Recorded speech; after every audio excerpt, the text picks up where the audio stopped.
Video on making something filthy. So while swimming, I've just done another Yorkshire pudding project.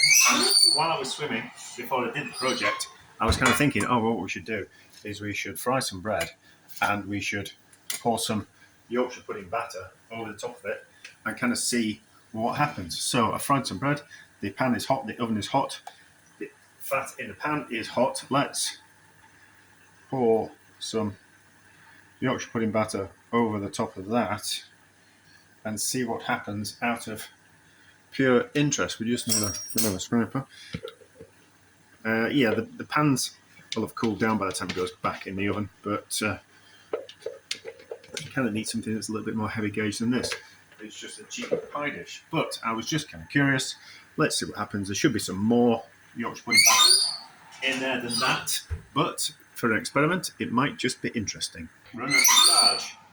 So, I think I might have lost the start of the video, but this is Yorkshire pudding batter with some fried bread in it. I think that it's a little bit like French toast, isn't it?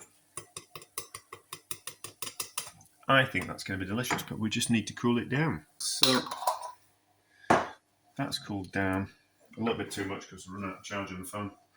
What a surprise. We need to cut it with something. We'll use scissors. I was thinking, yeah, it's basically a savoury French toast, isn't it? Right, how does it taste? Quite like that it's puffed up at the sides though. It needed more batter, but how does it actually taste?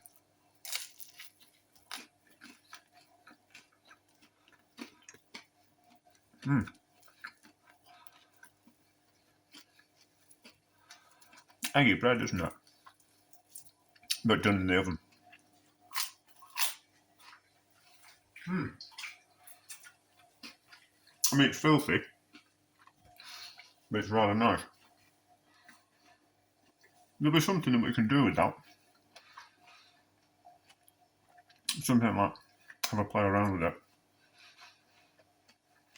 Something. But anyway, delicious.